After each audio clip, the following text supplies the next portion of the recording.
大家好，我是戴眼镜拿着话筒的塞偏偏，欢迎来到偏偏选一社。2019年上映的国产电影《误杀》，豆瓣评分高达7.7，还拿下了13亿票房，打破了国产悬疑电影的票房天花板，可谓是一匹名副其实的黑马。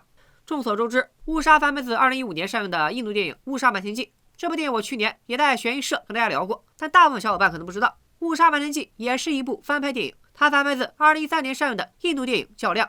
也就是说，如果《误杀瞒天记》算是误杀的爸爸，那么较量就是误杀的爷爷。最近这位爷爷出了一部续集《较量2》，今天咱们要聊的就是它。较量第一部和之后的翻拍版故事都差不多，咱们先来回顾一下。小黑是个做机顶盒生意的小老板，平时最爱的就是看片，尤其爱看偏偏悬疑社里面推荐的犯罪电影。小黑和妻子黑嫂有俩闺女，大女儿叫黑牡丹，小女儿叫黑煤球。天有不测风云，一个叫阿伟的小混混偷拍了黑牡丹洗澡的视频，并以此威胁黑牡丹和他约会。母女二人轮番请求阿伟删掉偷拍视频，阿伟哪里肯听，反而出言不逊。黑牡丹情急之下想趁其不备，从背后一棍子敲晕阿伟，抢回视频。没想到阿伟死了。玩什么来着？影视剧里那些精准敲晕敌人的桥段全都是扯犊子。现实里要么敲得太轻，对方啥事没有，要么敲得太重，对方不死也得顺道人道。母女二人合力把尸体拖走，埋在了自家后院。埋尸过程也被小女儿黑煤球目睹。小黑回家后得知昨晚发生的一切，决定保护好自己的家人。他根据自己看过的一堆犯罪电影，设计了一个脱罪计划，将阿伟的汽车和手机全部处理掉，接着又利用人们的视觉记忆制造了时间差伪证，也就是那首流传甚广的五言绝句：2号去听经，晚上住旅店；3号去餐厅，然后看电影。可实际上这些事呢，都是他们4号5号干的。小黑带着家人不停地强化路人的记忆，从而为一家人制造了完美的不在场证明。然而阿伟的母亲并不好惹，他是当地非常有权势的警察局局长，不但识破了小黑的计谋，还进行刑讯逼供，把矛头对准了年幼的黑煤球。在警方的威胁下，黑煤球说出自己曾看到妈妈和姐姐将阿伟的尸体埋进了后院。但警方挖开了小黑家的后院，里面埋着的却是一头小牛的尸体。原来小黑早已把阿伟的尸体转移走，并且就埋在了正在修建的警局地下，显然就是天秀操作。尸体找不到，自然就无法定小黑的罪。女局长也因为暴力逼供的丑闻被曝，黯然离职出了国。小黑一家又恢复了平静的生活。较量2的故事就发生在上一个故事结束的6年后。现在的小黑已经不再做机顶盒生意了，热爱电影的他直接开了一家电影院，甚至不惜花重金在影院里外都安装了监控。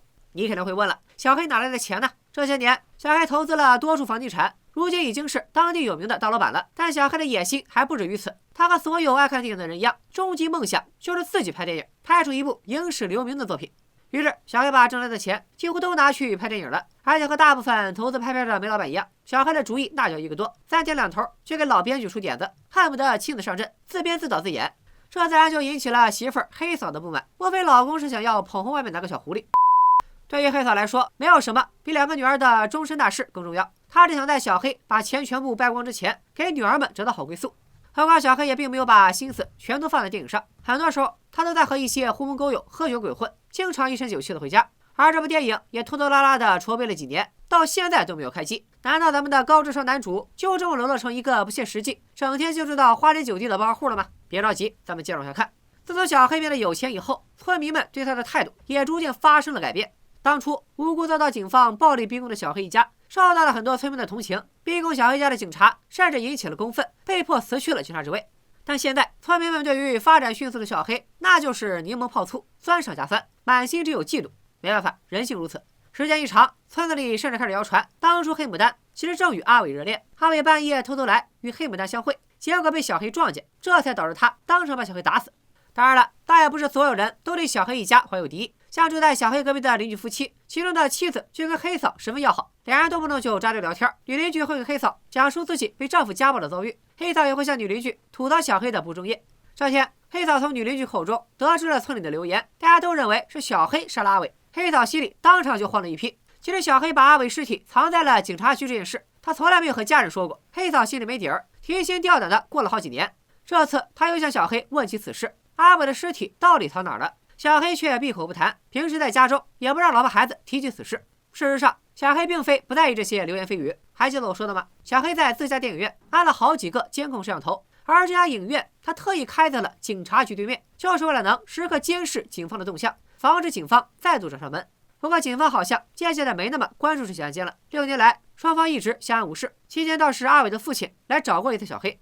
当年阿伟死后，他们夫妻黯然出国，离开了这个伤心地。现在他们回来也没别的意思，只希望能寻回儿子的尸骨，进行一次临终祷告仪式，让儿子的灵魂能够安息。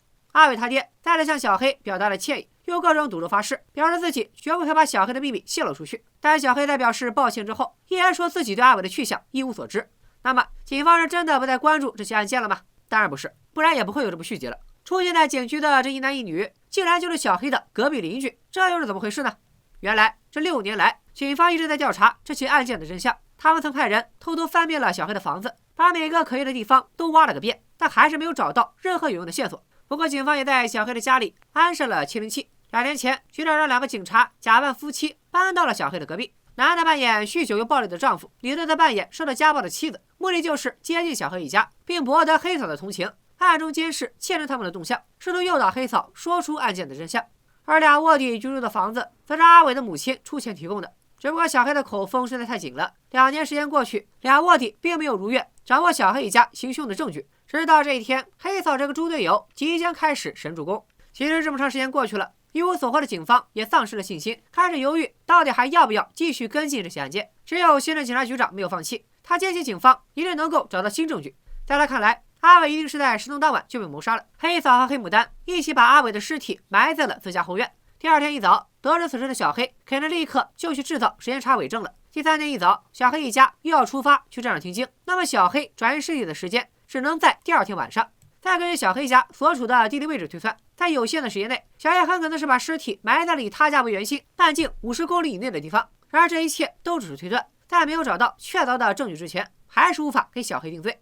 然而小黑做梦也不会想到，此时会有一个新证人出现，打破了现在的僵局。原来6年前，小黑半夜将尸体埋在了正在施工的警局地下，离开的时候刚好就被这个证人给看到了。这个证人白天错手杀死了自己的小舅子，当时正吓得四处逃亡。他在看到小黑的半小时后就被警方逮捕了，压根没时间指证小黑。证人不久前刑满出狱，这才了解到当年小黑的遭遇，便向警方提供线索，以此换取悬赏奖金。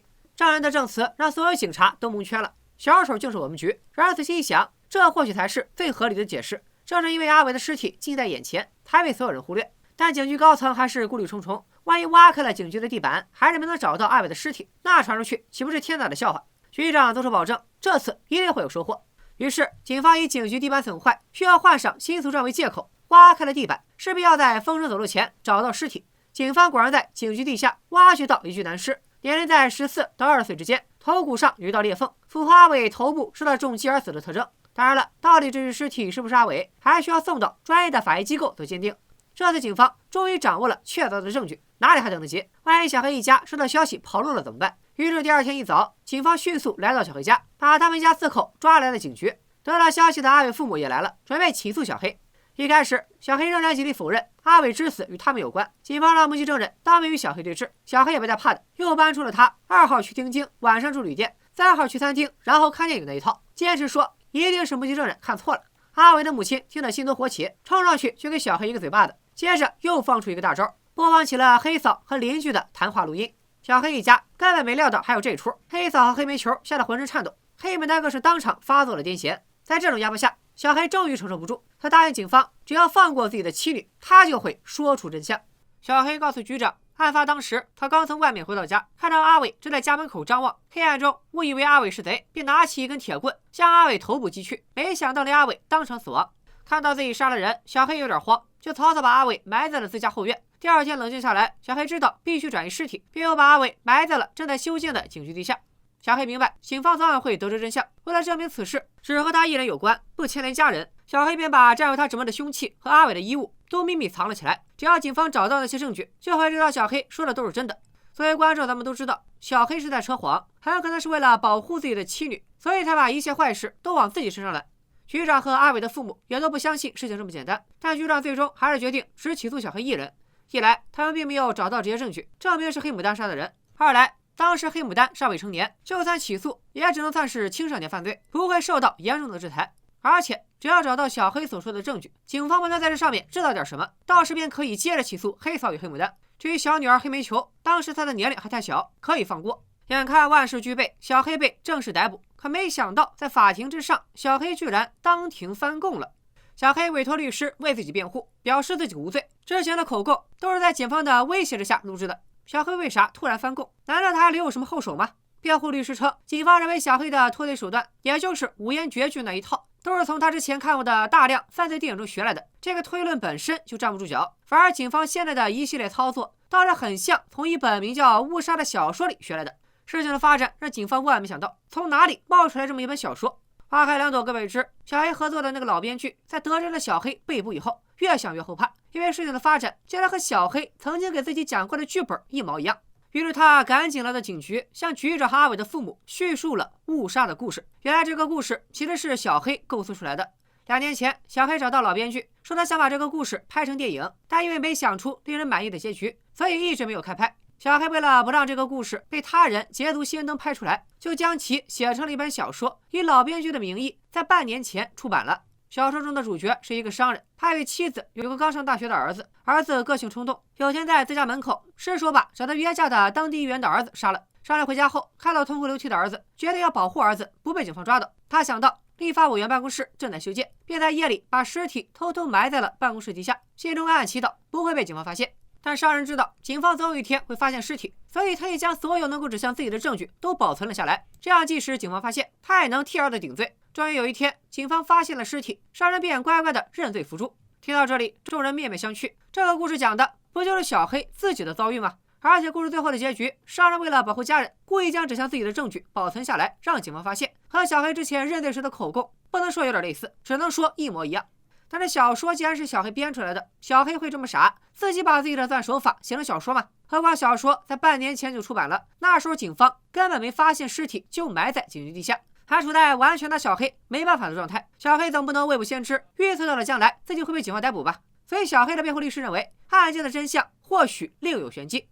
律师的推测是这样的：当时阿伟爱上了黑牡丹，但遭到了父母的强烈反对，于是阿伟在和父母争吵后离家出走，就此失踪。阿伟的母亲在悲愤之下，将矛头对准了小黑一家，不断的骚扰他们，强迫他们承认杀死了阿伟。几年后，阿伟的尸体在某处被发现，但阿伟的父母没有声张，因为一旦让人知道阿伟的死与小黑一家无关，小黑便可以反过来控告阿伟的母亲诽谤，所以小黑一家根本就是无辜的。遭此一劫，热爱看犯罪片的小黑也萌生出了误杀这个故事，并打算把它拍成电影，还在半年前将其写成了一本小说。可也就是这本小说给小黑带来了灾祸，警方也发现了这本书，并从书中得到了灵感，于是假装阿伟的尸骨是从警局地下挖出来的，又找来一个罪犯，威逼利诱他装成了目击小黑一事的证人。至此，人证物证俱在，警方便可以名正言顺地逮捕小黑。之前小黑之所以认罪，都是因为警方的威逼利诱，现在到了法庭之上，当然要翻供了。秀，真的是秀！真相大白了，原来小黑砸钱拍电影就是为了这一天，让大家以为是警方找不到小黑杀人的罪证，因而气急败坏，他去小说里找灵感，故意伪造证据来逮捕小黑。警方以为自己在第2层，没想到人家小黑在第5层。但是相信所有的观众都会有这样一个疑问：阿伟的尸体可是铁证 ，DNA 检测结果一出来，小黑不还是法网难逃吗？别着急，全片最后一个也是最大的一个反转出现了。这份报告直接就能证明小黑是无罪的，他被当庭释放。等一下，这怎么回事？小黑明明是把阿伟埋在了警局地下呀！别急，听完误杀小说的完整故事，你就能了解一切。前面说过，小黑的这部误杀之所以一直没开机，不是因为肖央、陈冲、谭卓没有档期，而是因为小黑自己对这一版结局并不满意，所以他又重新构思了一个结局。